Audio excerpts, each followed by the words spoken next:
মামা তোমার হাত দেখি। মামা তোমার নাম কি? বিপ্লব। তুমি হিন্দু না মুসলমান? মুসলমান। হাতটা বন্ধ করো, বলো বিসমিল্লাহ, বিসমিল্লাহ। বলো সুবহানাল্লাহ। সুবহানাল্লাহ। আমি তোমার সময় কিছু বলতে চাই, বলবো? বলো। তুমি এমন একটা মানুষ, তোমার যে মাইয়াই ডাকে তুমি সে মাইয়ার পিছে পিছে যাও, ঠিক না বেটি? ঠিক। রাগ করলা? না। কিন্তু সে মাইয়ার পিছে পিছে গেলে তোমার শারীরিক ক্ষতি হয়, ঠিক না বেটি? ঠিক। রাগ করলা? না। তুমি এত মন উদার মানুষ, তোমাকে যদি 1 টাকাও থাকে সে 1 টাকাও তুমি তোমার বন্ধু বান্ধবরে বিলাইয়া দাও, ঠিক না বেটি? ঠিক। রাগ করলা? না।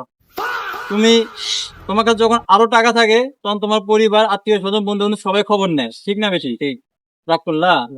যখন তোমার কাছে টাকা থাকে না তখন তোমার বন্ধু বান্ধব, আত্মীয় স্বজন, মা বাবা, তোমার 14 গোষ্ঠী খবর নেয়? না। রাগ করলা? না। আমি কবিরাজ মানুষ, আমার গুরু ইন্ডিয়া থেকে আমার প্রশিক্ষণ দিয়ে পাঠাইতে আমার 4টা গাছ দিছে। আমার গুরু বলছে তুই 1 টাকাও নিবি না, 4টা গাছ তো এইরকম লোক দেখলে দিয়ে দিবি। কষ্ট করলে কেষ্ট মেলে, তর্কে বহুদূর। আমি অত দূর যাবো না।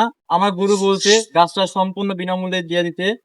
আমার পেটে ক্ষুধার কারণে আমি তোর কাছে 500 টাকা চাই নেবো। রাগ করলি? না। তুই আমার 500 টাকা দিবি? হ্যাঁ দেবো।